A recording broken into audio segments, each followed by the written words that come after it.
Certified Professional for Usability and User Experience. It's presented by the International Usability and User Experience Qualification Board and the International Software Quality Institute. The slides have been prepared by myself. My name is Thomas Geis, and Irina from ISQI in the Ukraine. And we're going to have 75 minutes to talk about usability and user experience and how to get certified within this field of expertise.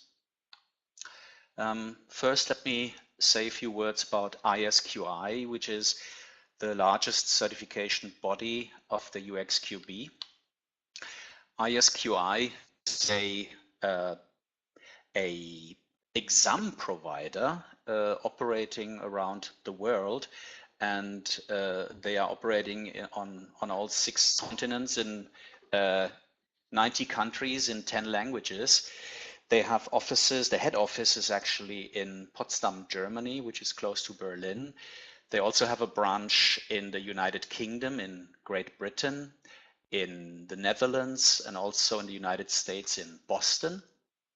The company was founded already 14 years ago and has meanwhile conducted more than 140,000 exams around the globe.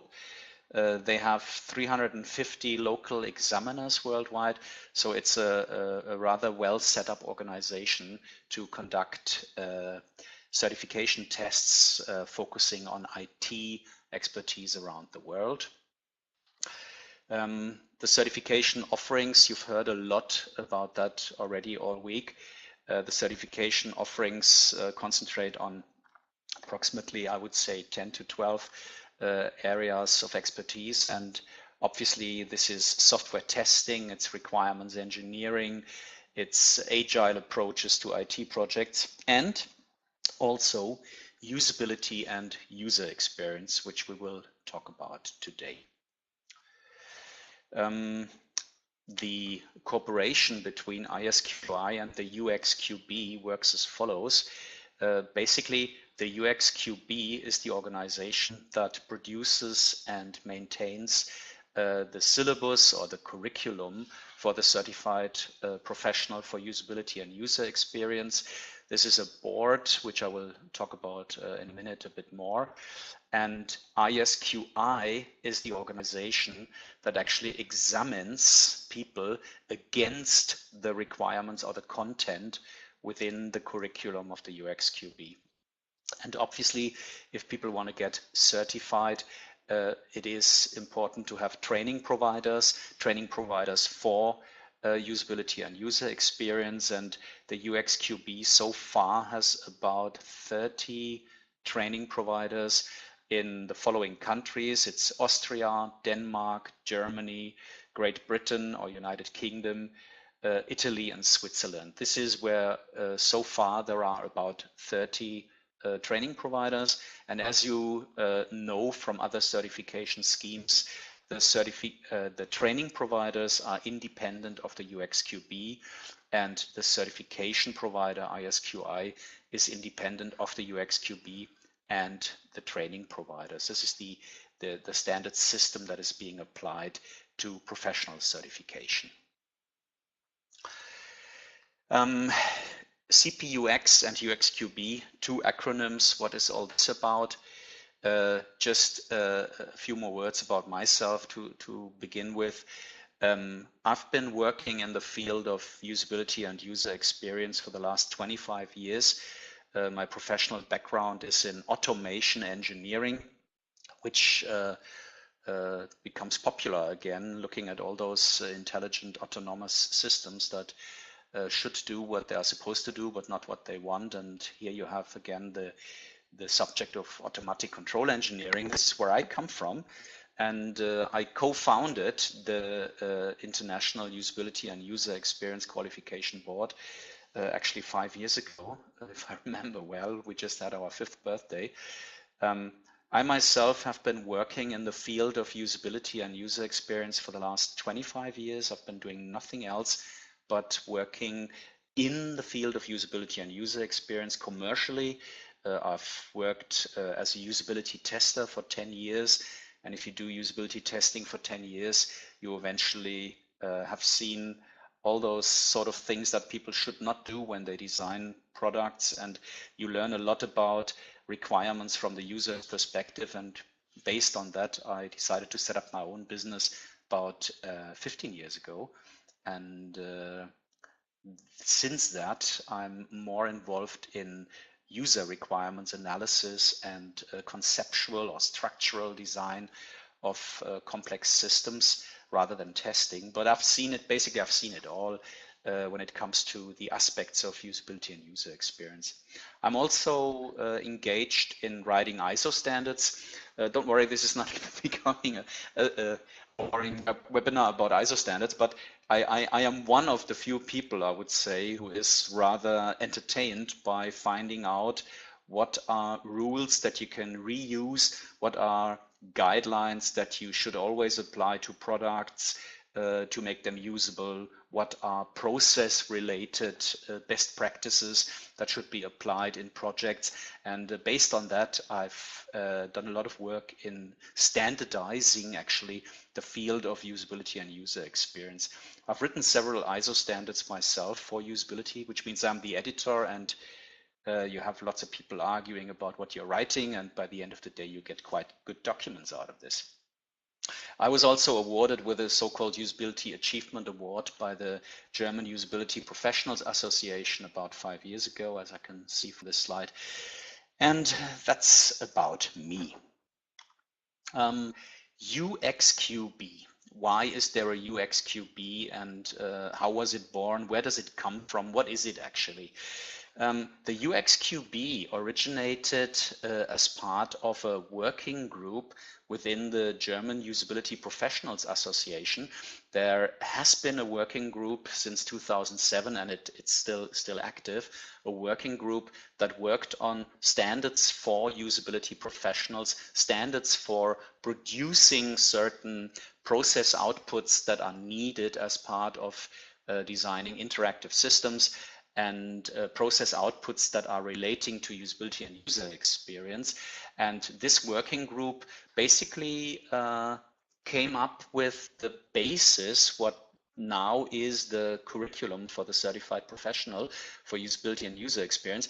This working group worked out standards. In 2010, there was the first what we call a role model for usability professionals, because at that time we saw many people with business cards with all kinds of job titles, where actually employers and people around them asked themselves, what is this? You had user experience architects and UI designer and usability professional, usability expert, usability engineer, UX designer. All kinds of statements were made by people that identified themselves as professionals in the field of usability and user experience. And based on that, we identified within the Usability Professionals Association what are actually roles within usability and user experience. And this role model is on the internet. You can Google it and find it's quite interesting to see those roles and responsibilities around usability and user experience. Also, the quality standard for usability engineering was launched by this working group. And the more documents we got out that talked about how to do things and what to produce as part of usability work, the more people asked for whether they could get certified against those best practices, against those concepts, knowing and applying those concepts. So in 2013, the UPA, the Usability Professional, decided to basically externalize the work for the certified professional, because there was more and more demand on certification, not only in Germany, Austria, Switzerland, but also from other Europe. And based on that, the UXQB was founded as an independent consortium. And in 2013, we launched the Certified Professional for Usability and User Experience, found CPUXF or CPUXFL if you want. 1 year after, in 2014, we launched our first advanced level certification on usability testing and evaluation, so-called CPUX-UT, that's the acronym for it. And in 2016, 2 years ago, we launched our next advanced level certification, which is on user requirements engineering. And this is what I'm going to further discuss as part of this webinar. Okay.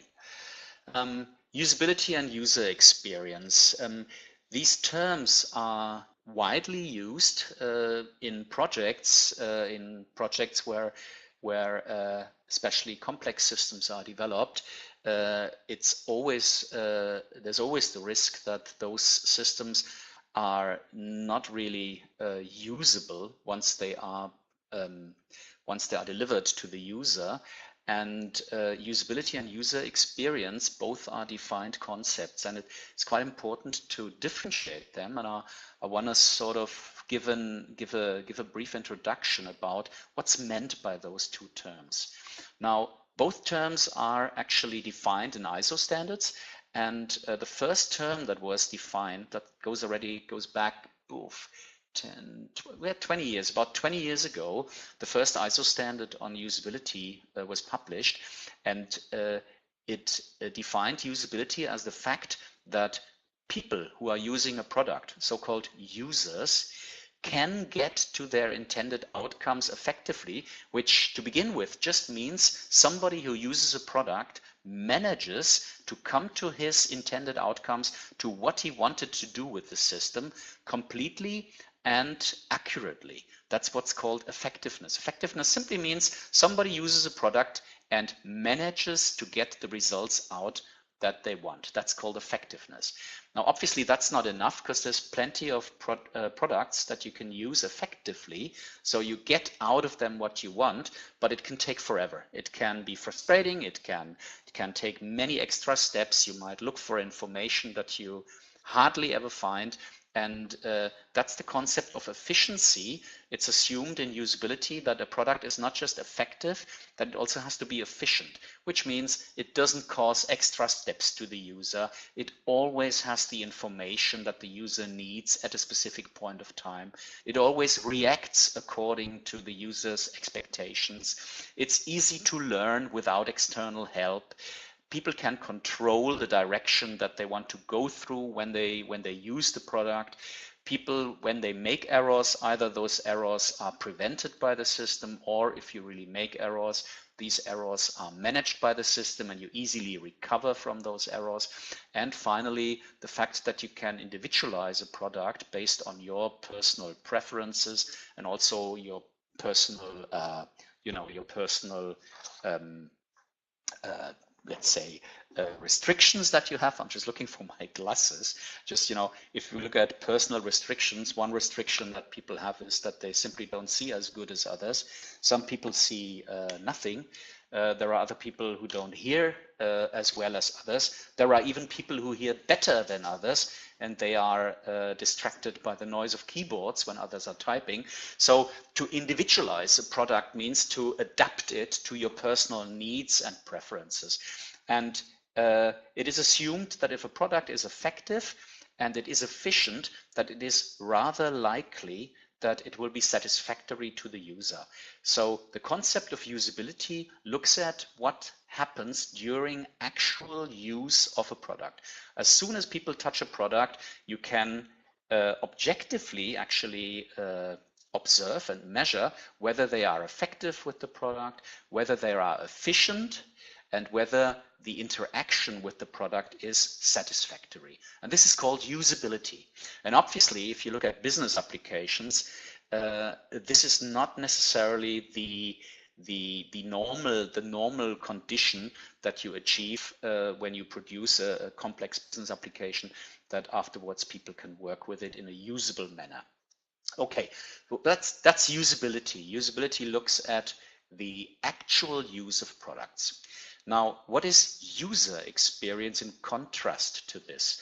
The definition of it, you can read in the curriculum or in the corresponding ISO standards, but to illustrate what it is, User experience assumes that people always have perceptions about a product. Not only when they use it, they have perceptions, they see certain things, and they respond to it. For example, someone might think, why use a product that the product looks ugly? That's what we would call a response based on a perception. You know, the perception is, colors that don't fit my aesthetic perception. So my response is, this is an ugly product.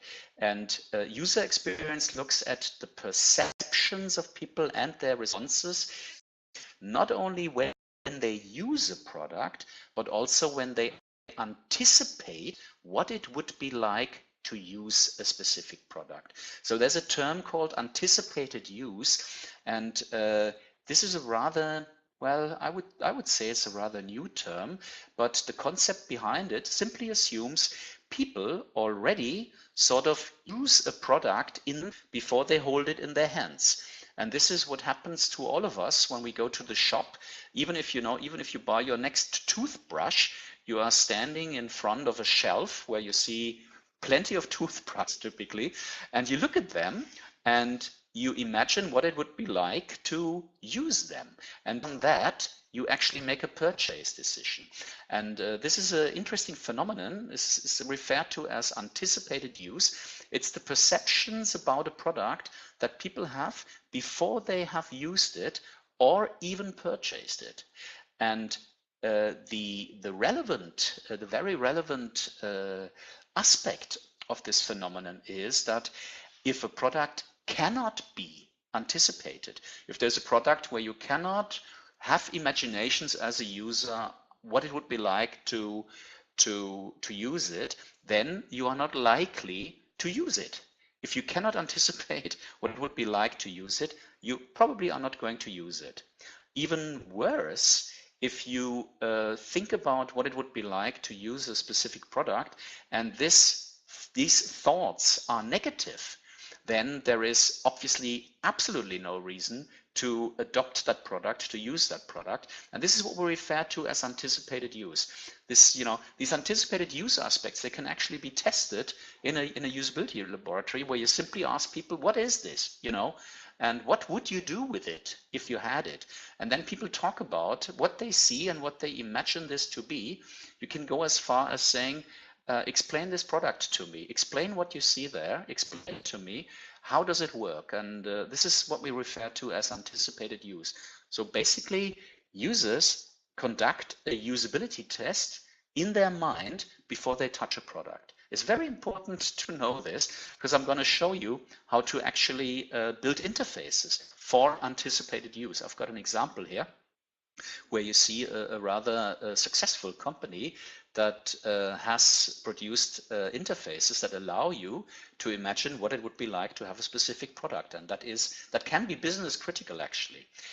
Now, anticipated use. So there is this phenomenon we call anticipated use, and let's say the anticipated use is positive. You look at something, you consider something, you might see it on a poster, you might see it in YouTube, and you look at it and think, and you think it is something that you are interested in.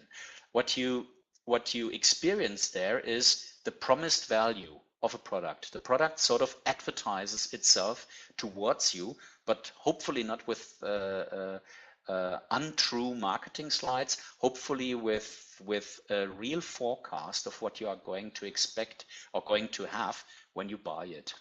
Maybe another interesting aspect here is that user manuals for long years, from a usability perspective, the approach was that you thought if you don't need a user manual for a product, then it's a usable product. And that's certainly true. If you don't need a user manual to use a product, that's a good indicator for the product to be usable. But more and more people actually look into user manuals before they buy a product. Some of you on the line might do the same thing, that if you consider a specific product, you just Google for the user manual and you have a look into the user manual because you assume that looking through the user manual must be an authentic forecast or preview on the product and its behavior. And so even user manuals get a new role when it comes to user experience, because they help potential users of a product to anticipate what it would be like to have that product. And imagine you see a user manual that gives you the impression that what you were intending to buy all of a sudden looks rather difficult. Maybe you see difficult menus, you see structures, you see things where you think, goodness, this looks nothing like I expected. And therefore you might decide, based on your inspection of the user manual, that you're not going to further consider this product. So user experience is not just building fancy products. User experience assumes that you allow users to anticipate the use of a product before they use it. And once people use a product that they have anticipated before, of course, what they have anticipated has to become true. And if it becomes true, then we would say the real value of the product matches the promised value. And this leads to what we refer to as digested use. This is what's on your mind after you have used something. It's the experienced value. It's the value that you're also going to communicate to others. And once people had a positive experience with the product, and you give them a certain user interface to communicate what they have experienced, then this positive experience will then later on influence the anticipated experience of people who are going to consider it. And this is what we refer to as user experience. But having said that, let's say the anticipated value or the anticipated use is positive, then you use the product. While you use it, you actually experience something negative. So the real value doesn't fit the promised value. This will lead to a negative digested use. And that's what you then later on read in Amazon in the ratings about products, where you see negative statements or weak statements or not positive response. So user experience is an important concept for successful product design. And if you look at the application of user experience, I'm looking at an online shop. Forgive me that the website is in German, but there's so many pictures that you will see that it doesn't really harm. This is an online shop selling glasses online. They started in Berlin a few years ago, and then they managed actually to build a user interface where you can try out glasses live. It's not about uploading figures of yourself and somehow put the glasses on. It's really a system where you can anticipate what it would be like to have a specific pair of glasses. And begin with, this looks like a gimmick. You think it's a gimmick. A funny gimmick, but when people buy glasses, the situation in the shop with the optician, where you traditionally go, can be quite stressful. When you walk in, you get some glasses that you are supposed to try out, or that you want to try out. Then you try them out, and after 15 minutes, all of a sudden the next customer comes in. And once the next customer comes in, the optician gets busy with this person, and all of a sudden the optician looks a bit stressed at you or doesn't look at you at all, but the next customer looks at you and you feel a bit embarrassed while you are trying out glasses. And if you look at this online shop here, you can actually in peace try out glasses that you might not have considered in the shop, but that you feel like, I want to know what I look like when these glasses are on my face. And then you can make an informed decision about which glasses really suit you and which don't. And this is about anticipated use. You are anticipating the use of glasses.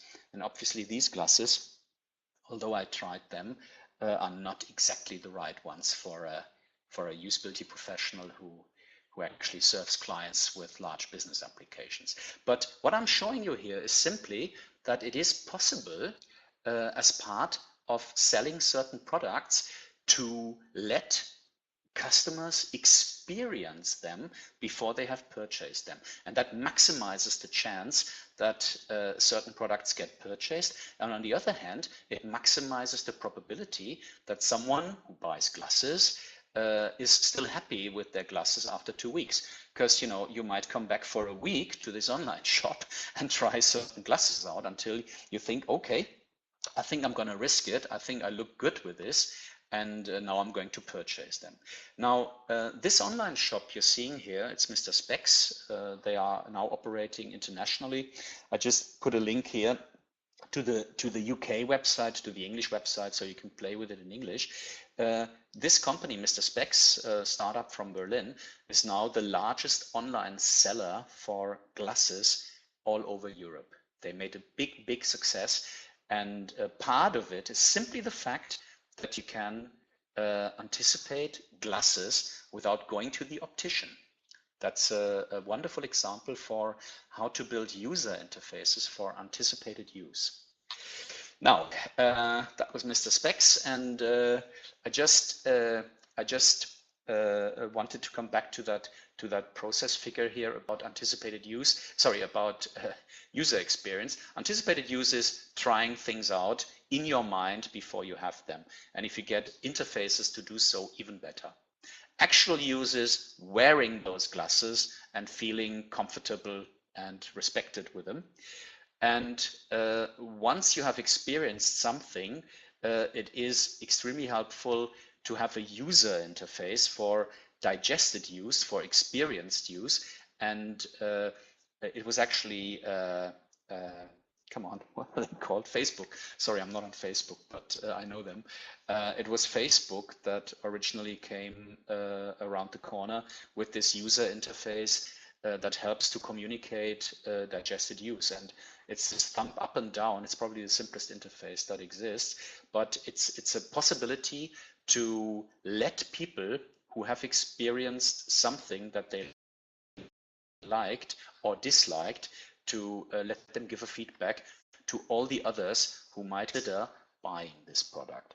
So this is just an introduction to usability and user experience. I just want to make clear, these are not sort of subjective buzzwords that have nothing behind them. They are defined concepts, and the whole of the usability and user experience qualification scheme is based on those two concepts. Okay. Right, this is what I've just shown. Now, if you ask yourself which process actually to apply as part of product design to, let's say, to foreseeably usable products, there's actually a full process model that enables foreseeable design for usability and user experience. And this is the process model that comes from a standard called ISO 9241 part 210. And this process standard for usability and user experience assumes that if you have a project and you want to make sure you come out by the end of the day with usable products that are meeting user requirements, you have to plan for human-centered design. You have to plan for it. There has to be a user experience project plan, or that can be part of the regular project plan, but there has to be a plan for so-called human-centered design activities. And it is assumed that if you want to find out what people really need, the best is to begin with to not ask them what they need, but to work out what they do, how they work, who they work with, what their tasks are, what their intended outcomes are. And there are certain deliverables that need to be there as part of projects. And just to name them, because they're all standardized within the CPUX curriculum, there are user group profiles, there are so-called task models, there are so-called as-is scenarios, personas, so-called user journey maps. These are the things that we have to create as part of describing the so-called context of use. And based on that, it is assumed, based on that, you can specify the requirements. First, you can identify the so-called user needs, and you can specify the user requirements. And the sooner in the project you know about your user requirements, the better you are set up to build a usable design. And so first we have the context of use analysis, then we have a requirements specification from the user's perspective, and based on that we deliver design solutions. And when I say deliver design solutions, it doesn't mean that you immediately come up with let's say with an exact pixeled high fidelity solution. It means that you first derive so-called use scenarios, which can also be visualized as so-called storyboards. Here again, you need task models that you have up here. Task, also refer to them as the task models for design. You have to have an information architecture. Part of it is a navigation structure. We do need style guides. We need so-called wireframes. It's also a defined term, low fidelity prototypes and high fidelity prototypes. So when we are producing design solutions, we don't immediately start with some high fidelity high-tech solution. We first have some conceptual design about what's going to be built, and then we design the real product. The way the users actually will later on see it and experience it. And it is assumed in so-called human-centered design or usability engineering, whatever you call it, it is assumed that whatever you build, don't expect it to be right at the first try, and therefore evaluating designs against user requirements is a crucial part of the whole process. Usability testing is actually a booming business. There's more and more companies who offer usability testing because it has been found the sooner you test something that you have prototyped, the more likely you are to find out what you have overlooked in the context of use of your users, or what you have not sufficiently specified yet in terms of requirements, or you might simply find out that you have chosen not very suitable design solutions besides context of use and user requirements, because you have applied solutions that are not good patterns, that are in conflict with design guidelines. And so the process of building usable products is a rather iterative process where you assume first get as much as you can find out about how people work, then identify what they really need and what the requirements are for the user interface, and then start really drafting that user interface. It's all about starting a bit slow, getting these things right, and then speed up during design. There's lots of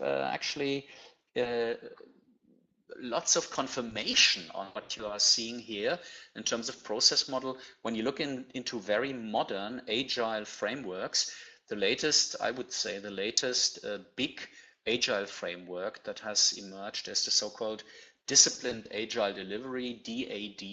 You can look it up. There's the so-called Disciplined Agile Consortium, and they basically promote what's also in business analysis being referred to as pre-projects, where you first really find out what is the problem of the people, what are their requirements, to come up with a solution that really meets the requirements. And this is the whole concept of this overall framework that you see on the screen here. As I said, it's standardized, and the whole CPUX curriculum relies on this. Okay. Now, just a few considerations about true value of such a framework. There have been people for long years that have said, well, you know, if you want to build good products, don't ask people what they believe a good product is, because users are not designers and designers are not users. And it was Henry Ford who said, if I would have asked my customers what they wanted, they would have told me a fast horse. He was the one who made the car successful. Then we have this other gentleman down here who actually looks like he comes from the same century, looking at those pictures on the internet, and that's obviously Steve Jobs. And Steve Jobs was stressing, it's not about finding out what people want, Because this they will tell you anyway. People will always tell you what they want if you ask them what they want. You know, you ask a child what they want an ice or a Coca-Cola. But if you really want to figure out what people really need, you will find out what they are going to want. And Apple was, or Jobs here, not only Jobs, but he was the one who said it, Jobs was stressing that it's all about finding out what people are going to want, not what they want. And this has a lot to do with identifying user needs before you come up with hidden user needs in particular. And yes, there's also this clothes designer down here, which is quite world famous. He's the Karl Lagerfeld from Chanel, and there's actually nice interviews with him on YouTube. And in one he says, you know, I cannot ask my audience what they want to wear. I'm a clothes designer, and they expect me to show them things that they are going to want. And Lagerfeld was always saying that what in product design is referred to as context of use, in clothes design, it's actually the so-called Zeitgeist, the ghost of the time. It's what people think, it's what people believe, it's what people feel like, and he has to work out these factors in order to make clothes that fit what people believe and what they feel like and what they think. Okay, now if you look at how to really identify user needs, it's this is also part of the curriculum. It's assumed that first you identify the context of use, then you work out what's really needed in there, then you come up with user requirements, and then you work out what a fitting system is for those user requirements in the context of people. And if you look at trivial examples such as an egg boiler, you would find out if you really talk to people who have eggs for breakfast, small families, you know, 2 adults, 1 child, you talk to them and you write down what happens in their situation, then you will work out that there are 2 user groups as part of preparing a breakfast, and there's one who's preparing the breakfast, and this person needs to know the preference of each breakfast participant, that's another user group, regarding their breakfast egg, regarding, you know, the preference regarding their breakfast egg, in order to make all eggs with the desired consistency, which is the intended outcome. So if you are boiling eggs in your family, and there's one who wants it hard, and there's one who wants it medium, and there's one who wants it soft, you better have a system that helps you doing that. And if you really want to derive user requirements based on this one need, there's only one need here. Typically, if you do a context of use analysis, you have plenty more.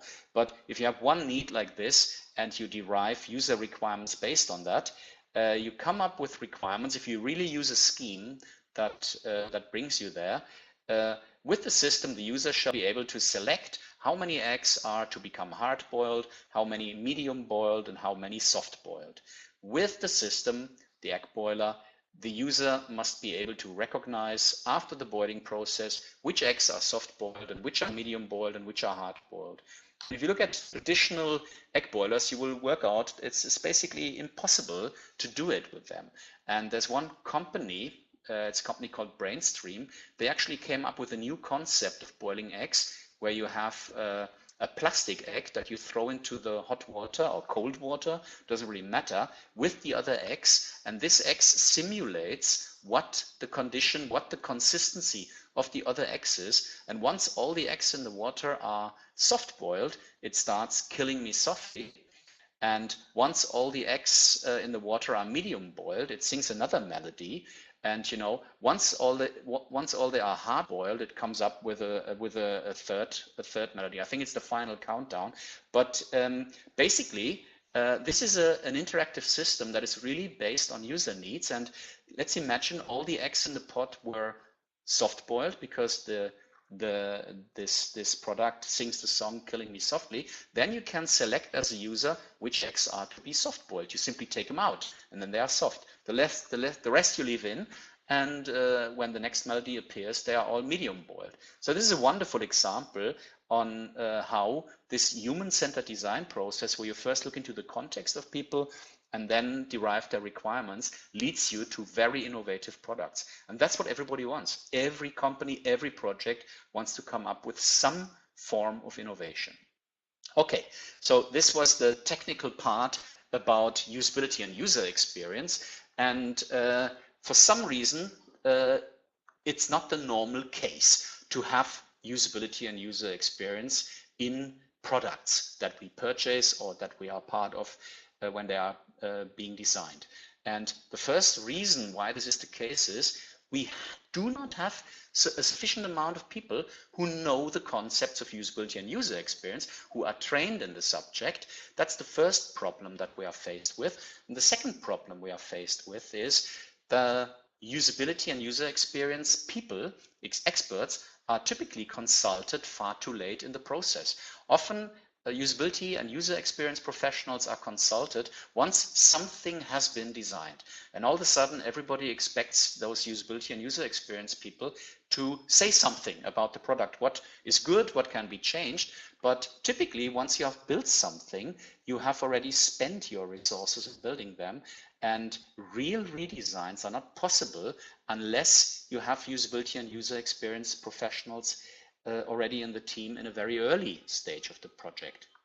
And furthermore, what you can see is some products that start off rather usable, over time they become more and more complex and clumsy, and more features are added to those products, and all of a sudden the market success goes down and somebody else come up with a more innovative, a more simple solution. So there are lots of problems around building usable products, and because of that we believe that it is necessary to have a worldwide certification program for usability and user experience.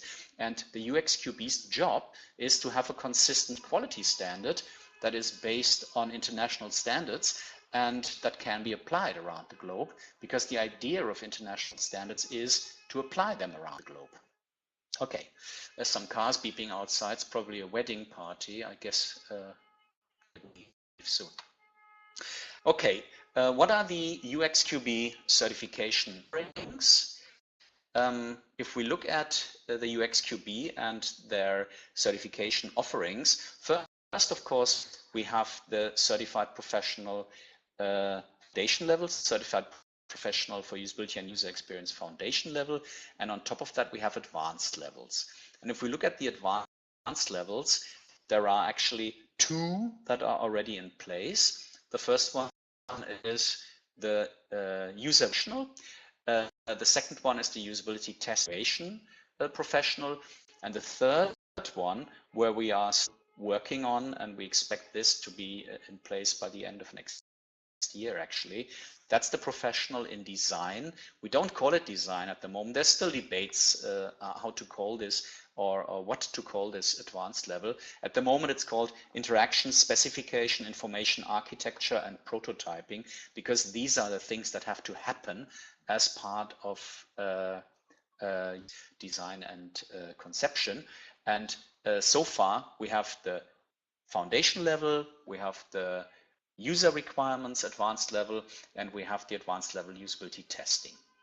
And if you look at the contents, basically for the foundation level, I just put down the table of contents here. I'm not going to read it out to you.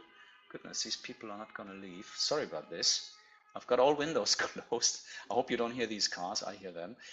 Anyway, the idea of the foundation level is to teach people about all the terms and concepts that you have all over the process.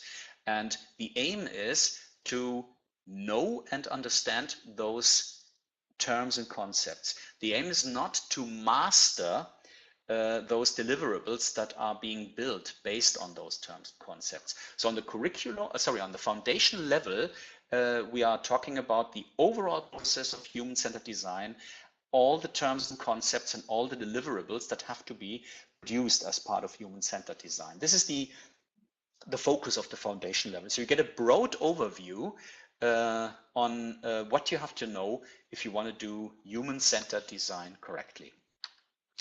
In the user requirements advanced level, this advanced level is focusing on those two parts of the overall process. It's focusing on context of use analysis and specification of user requirements. And this is really deep dives in. And as a participant, you are, or a certificate holder, you are supposed to really master this part of the process. So this is the idea of the user requirements advanced level. And then we have the advanced level usability testing and evaluation. And this is obviously about this box here, where people are supposed to conduct professional usability tests, conduct professional inspections on project, and come up with professional evaluation reports on the usability. So this is the advanced level usability testing. For the third one about design, I didn't produce a slide today because so far the elements of the curriculum are still under preparation. Okay, now how do I get certified? In general, if you want to get certificates for the CPUX, you always have to go through the foundation level first.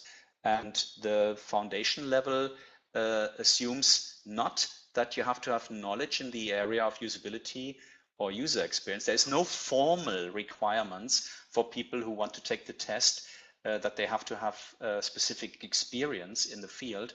Having said that, the failure rates that we are faced with in examinations are approximately 25%. And it is definitely, you know, it varies between 20 and 25, but 25% is actually quite decent. It is recommended to already have some experience in the field.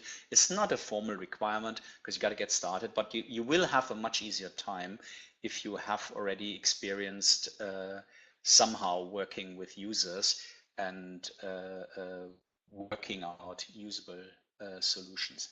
Anyway, foundation level. The foundation level, if you look at the exam type, for the foundation level, it's paper-based or computer-based. Either you participate in a paper-based exam, or you go to a Pearson View Center, which are these centers where you can sit down at a computer and someone looks at you to make sure you don't do anything indecent, and you can fill in or answer the questions on a computer. So it's paper-based and Pearson View.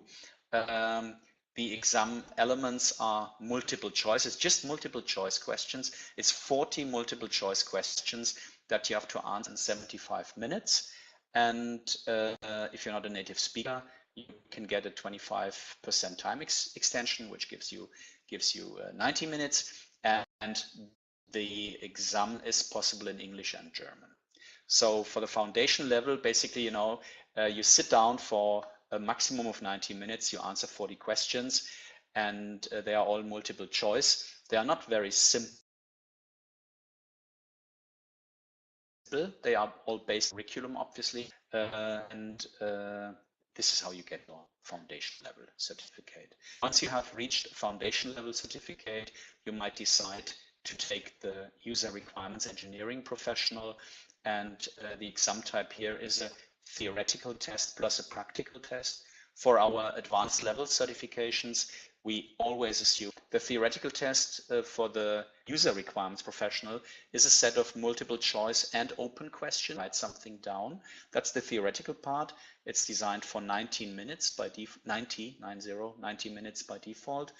And you have to go through as part of the practical test, you have to conduct a user requirements analysis. The way it works is it takes about 6 hours. Typically, those tests are offered after seminars, after trainings, preparatory trainings. And there you have to watch a video about a so-called contextual interview, where a user requirements professional talks to a user about their context, their tasks, what they do, how they do it. And based on that video, you have 6 hours to complete certain assignments. There's a variety of assignments that you have to go through, including identifying the user needs that can be identified based on what you have seen in the video, and to derive and structure the user requirements based on those user needs. And this certification is available in English and German by now. So far, it has only been offered in German language. In February, there will be the first course in English in London, February 2019. If you are interested in this, it will be published on the UXQB website. There you can register or get a, there's an update or a notify function. As soon as this course would be published, you would get an information and you can register if you're interested. So that's the user requirements advanced level. And then we are having the usability testing and evaluation advanced level. Here again, there is a theoretical test plus a practical test. The theoretical test is just multiple choice questions. Actually, it's only a matter of time before we will also just have multiple choice questions for all advanced levels, because it makes things so much simpler for the evaluation of the results. But for the usability testing and evaluation professional, the theoretical test is a set of multiple choice questions. You also have 90 minutes. And the practical test is actually that participants have to conduct a real usability test. This means you get an assignment where, it's typically some system that is publicly available, something on the web, and you have, once you register for the assignment, you have 1 week time to plan the usability test, to conduct it, and you actually have to run this usability test with 3 users. That's the requirement here, and you have to document it professionally. And this practical test here, our experience is that you have to plan about 3 days to really complete it. When I took it, I also took it. It took me actually 3 full days and I actually took a holiday. I took a holiday and spent 3 days in doing the whole thing. And this is the practical assignment here. You have to professionally run a usability test. It all has to be videotaped. The videos, as well as your written report, go to an expert examiner. And our expert examiners, they have actually a full set of criteria where they can check whether the way you planned, conducted, and documented your usability test has been done according to the requirements. And this usability testing and evaluation professional is also available in English and German. So this is the full set of qualifications that are currently being offered, and this is the way you reach your examination. In general, it is not required to take a course before, and but it is of course recommended. It is recommended, but you don't have to. The curricula are public, and if you are a self-studier, if you are a person who wants to achieve the knowledge and the capabilities that are relevant for the test by yourself, it is possible, and people do it. People do it. Good. UXQB documents on our website, you will see for all those offerings that I've been talking about, there's a full curriculum available. There is a full glossary of terms available. The certification procedure can be downloaded and inspected by people who are interested. There is a full set of test questions for each of those certifications, for the foundation level, for both of the advanced levels. And this set of test questions that you can actually use to self-assess where you are. If you feel like you want to take the test for the foundation level tomorrow, you could go onto our website. There are 2 complete sets of examinations, public examinations, that you can use to find out where you are. And for training providers, for each of qualifications, we have also designed a model course that you can use in terms of a timetable from which we know that this works in practice. You can do it differently, but it's a sort of proposed schedule that we recommend, and this is also within the curricula. Content that the UXQB is applying is based on ISO standards. There are 3 rather popular ISO standards when it comes to usability and user experience, and this is ISO 9241 Part 11, part 110 and part 210, just for those who really want to deep dive into the sources. And there's also a set of standards also referred to as the industry format for usability. And this is a standard series with the number 25060, 62, 63, 64, 65. So there's a variety of standards that actually standardizes the format of outcomes of human-centered design. And this is what our curricula are based on. There are some terms that are not in a standard, but not in the standards, but if there are terms that are not in standards, we apply them because they are used in commonly accepted literature and they are relevant for practitioners. And so some terms within the curriculum are not yet standardized in terms of ISO standards, but you will find them in literature. Now, this is just a snapshot on our website. Here you can download all those documents that I've just been talking about. Here you see more languages than English and German. There's also French and Russian actually, but at the moment the UXQB doesn't have the resources to update the French and Russian documents. Actually, for our first version of the curriculum, we had it fully translated into French and Russian because there was a project in Russia that was sponsored to get this translation. But for the latest version of our curriculum, we only have the English and German version, I'm afraid. Okay, remember this whole scheme is run by volunteers. No one really makes money with running the scheme, and this is why we have certain restrictions when it comes to internationalization. Okay, glossary of terms, I said, terms like user needs are standardized, terms like user requirements, two different things, but user requirements must be based on user needs. And if you look at the curriculum, you'll find lots of detail about this. Another set of terms from the curriculum. There's this thing called an as-is scenario and the other thing called a use scenario. It's not to be confused with use case. Use scenarios simply look at people using a product and it's only focusing on the interaction between the user and the user interface. There are absolutely no technical considerations in a use scenario.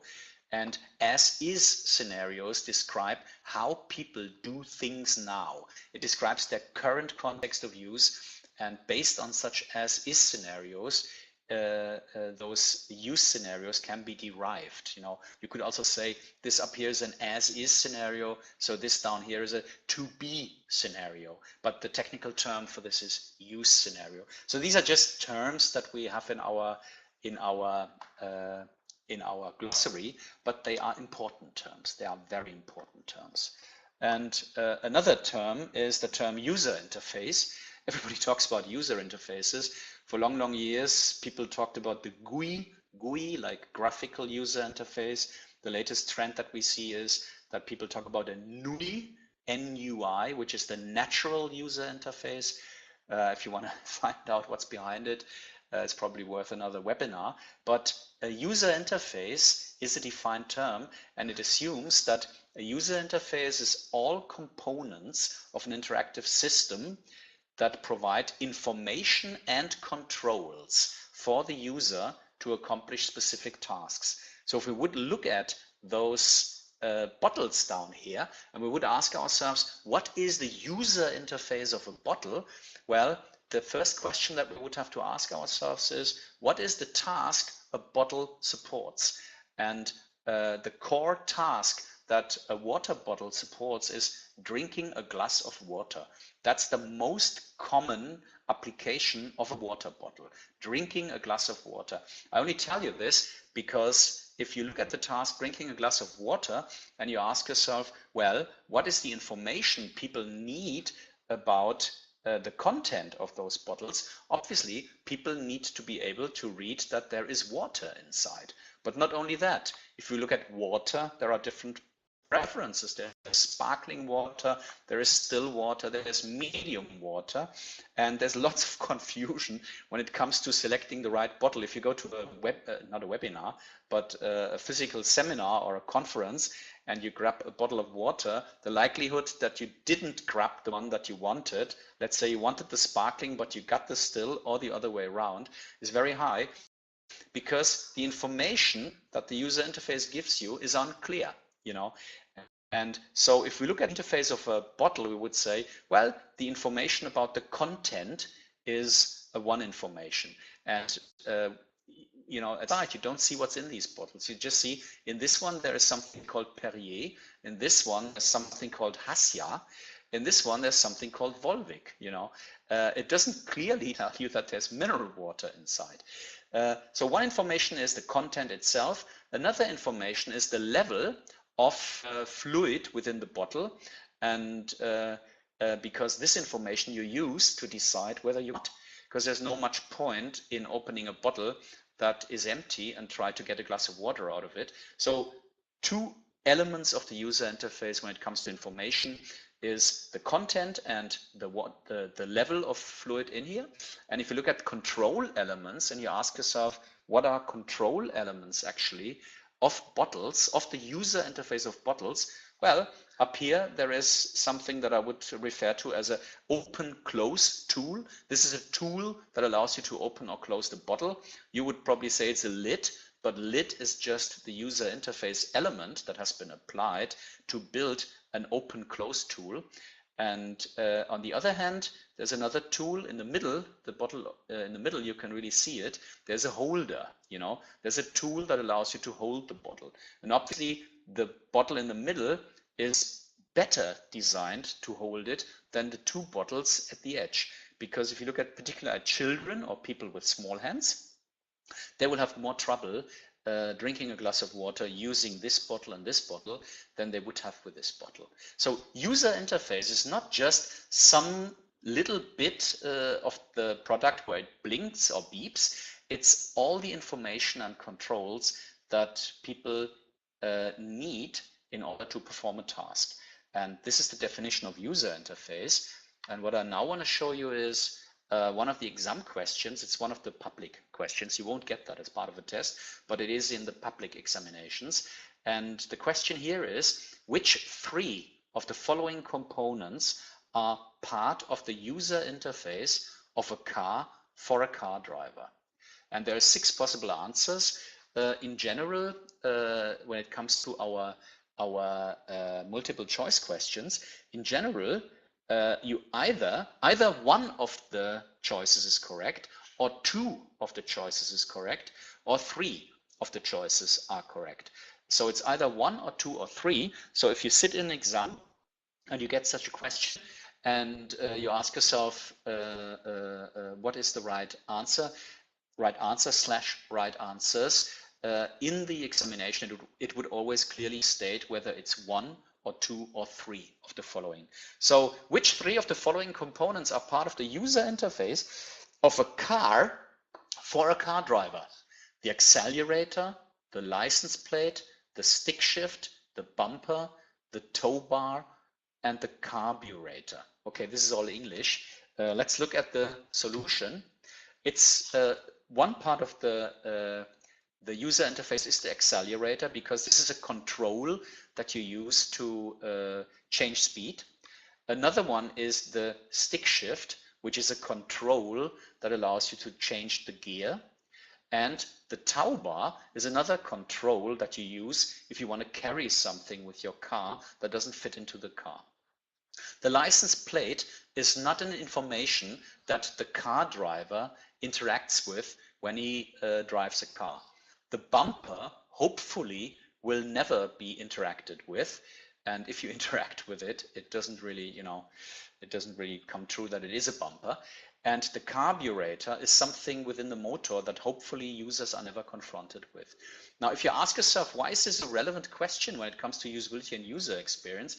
In particular, in software products, there's lots and lots of system functions, things that no one ever wanted to touch, that people are confronted with on the user interface. You don't even have to get into a business application. Just look at a ticket machine for your local transport, where you stand in front of a machine and you ask yourself, how on earth do I get a ticket out of here to the desired location that I want to get to? And all you are confronted with is this tariff system, you know, all those strange concepts that actually have been designed to calculate the price of the ticket, but they have nothing to do with getting a ticket.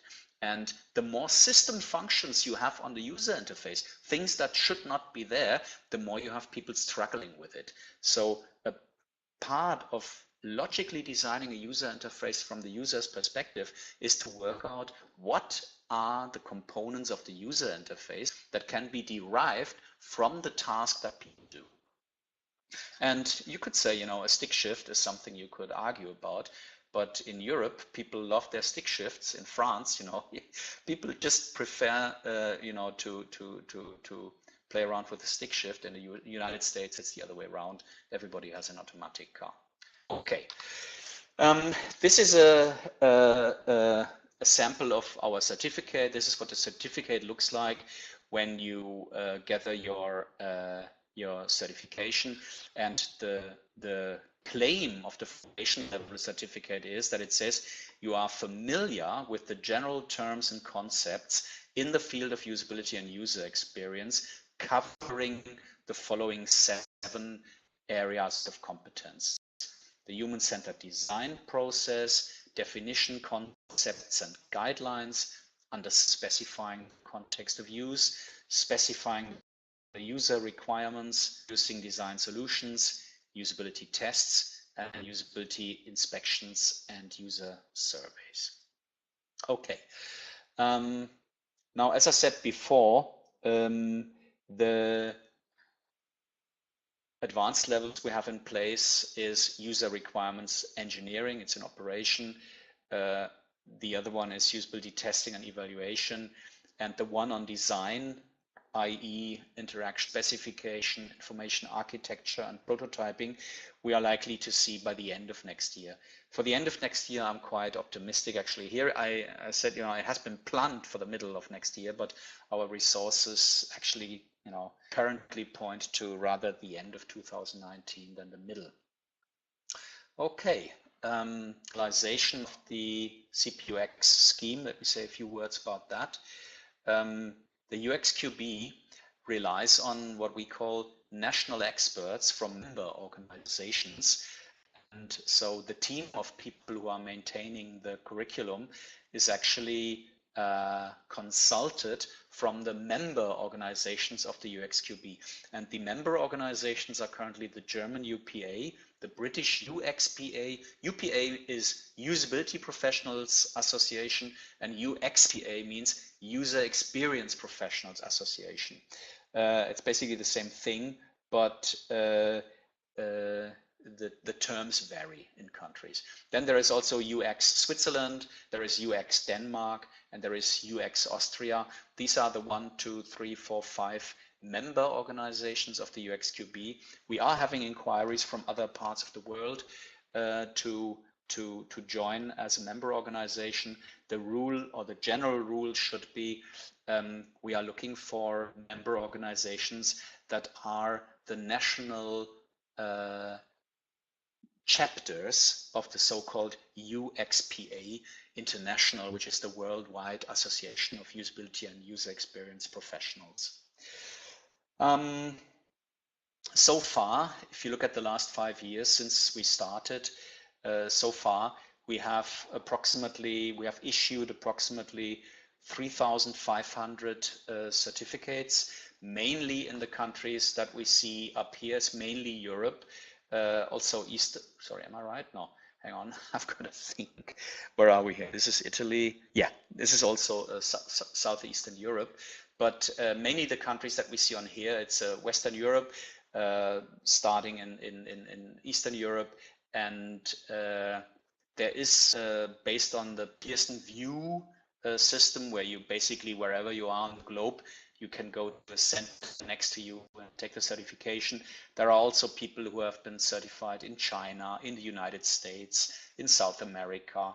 I think we also have people from Africa who gathered the certification, Southeast Asia, but the majority of certifications so far has been produced in the countries where we have obviously have training providers for the scheme. Right, okay.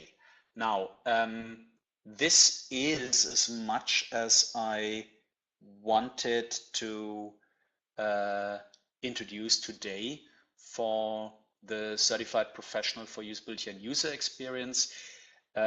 We now have actually 20 minutes for questions and answers. So I would just like to ask Irina, are there any questions that need to be addressed?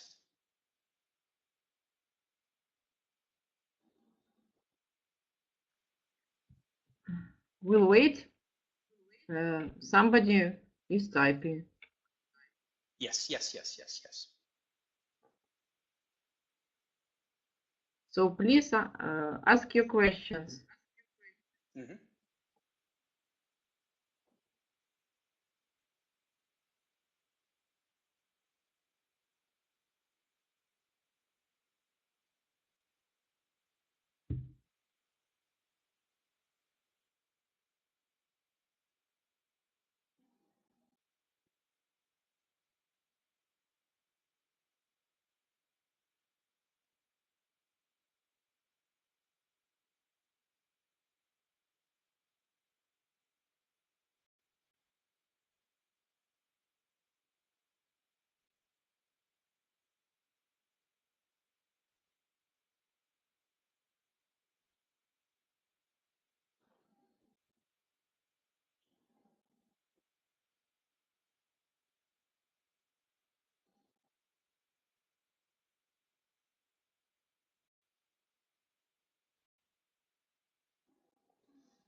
Here we have the first question.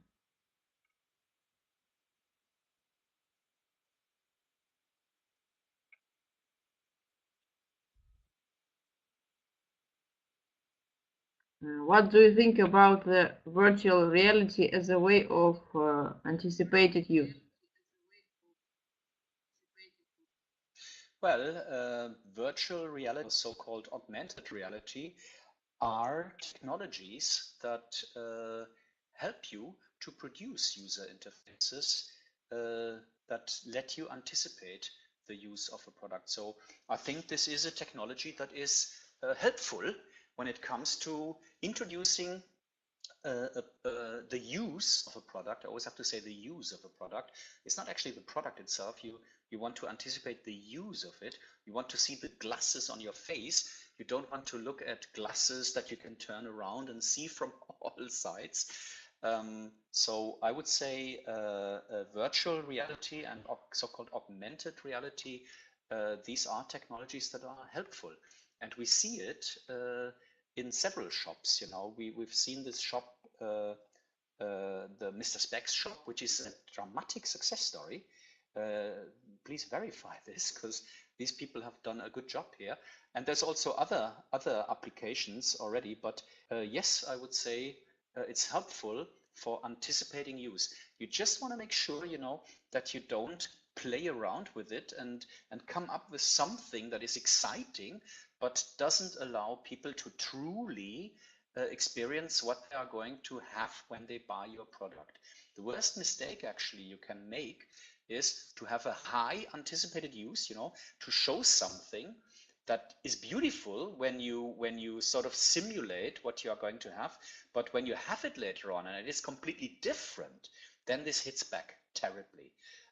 So, whatever you do with technologies that enable anticipated use, make sure you produce an honest forecast, an honest preview for people, that they will really get confirmed once they have the product at hand. Otherwise, it hits back.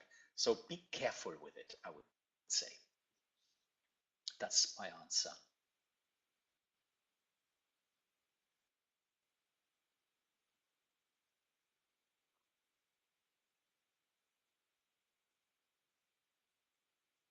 Any other questions?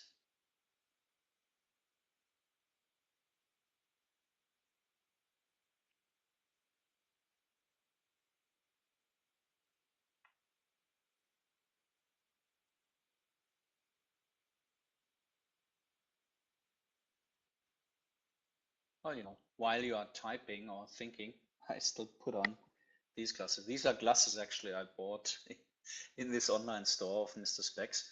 And the first time I was wearing such black, fully covered specs, you know, I thought, I'm not sure whether this is for me.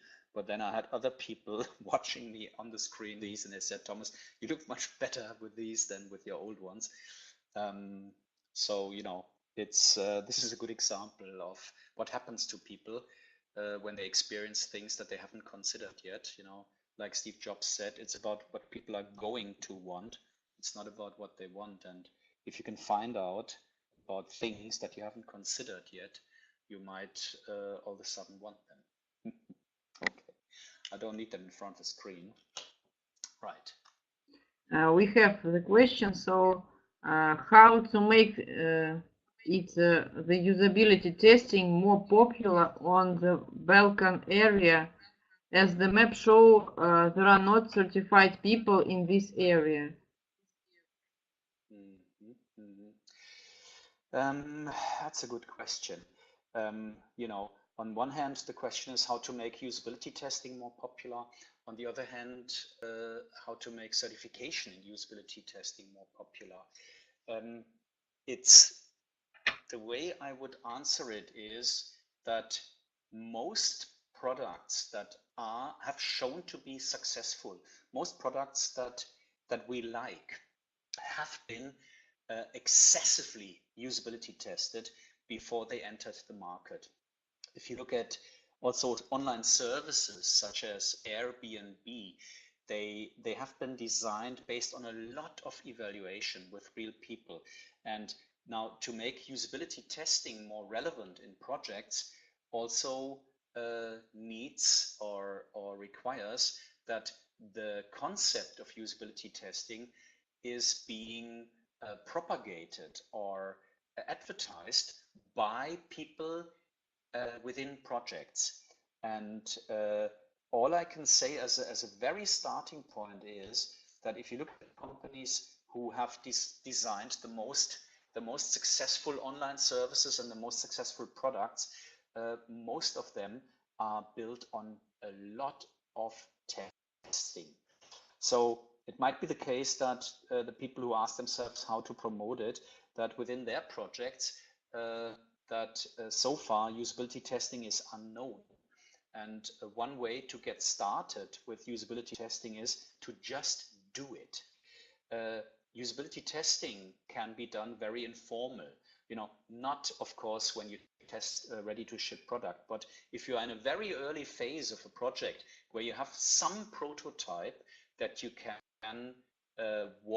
can simulate a task with real users, as the rule of thumb is, as soon as you have a prototype that allows to go through a complete task, catch users and test the product with them.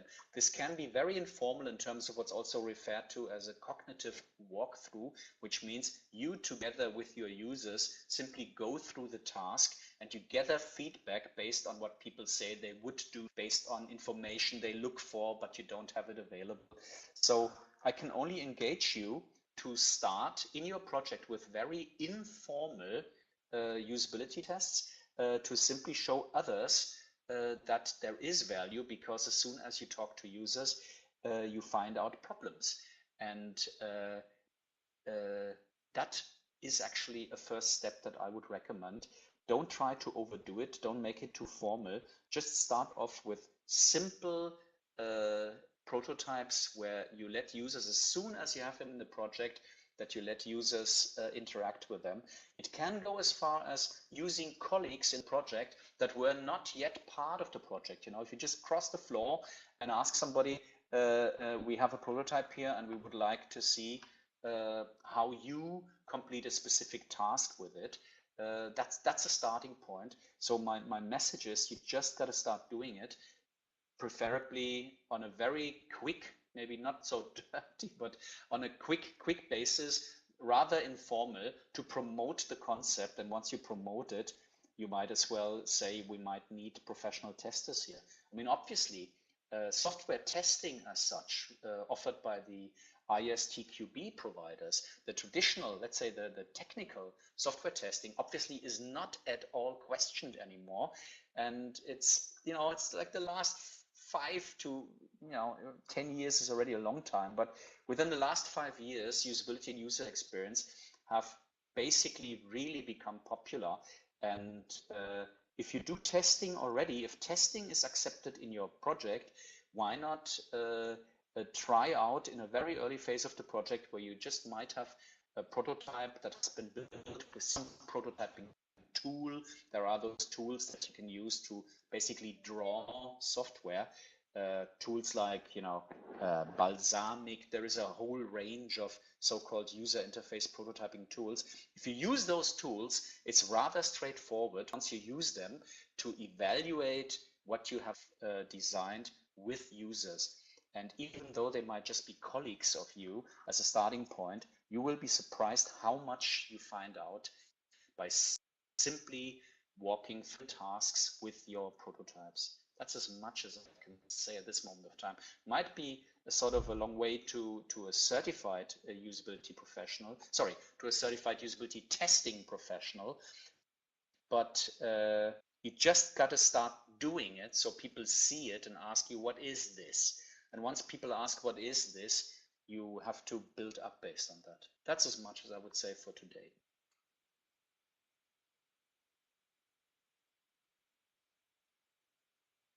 Typing.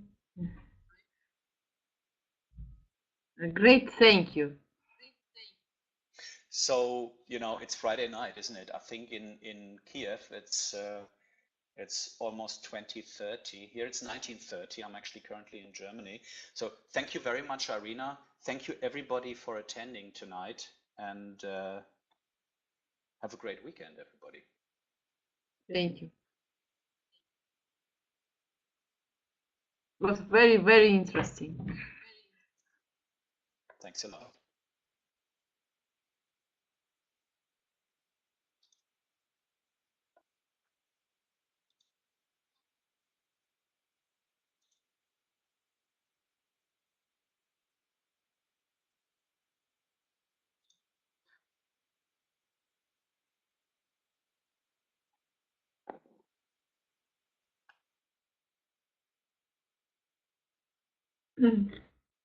Good evening again. Our certification days are coming to their end. It was a really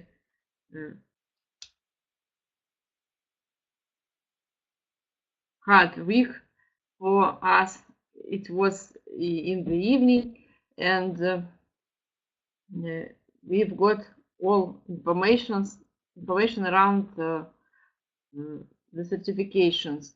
I hope that every one of you received the answers to all of your questions, and if not, we will be happy to see your questions on our website, CertDay's UXQB, and we'll try to find the answers, and you will receive them. We will be happy to receive your comments, your ideas, your thoughts, and so on. Thank you for being with us and for participating in this event. The presentations and the video are uploaded on our website, so welcome to our website, and you will get further information there. Also, we are waiting for you to participate in our mock-up exams, so you can make your attempts during the week. And enjoy, please. Thank you. Bye.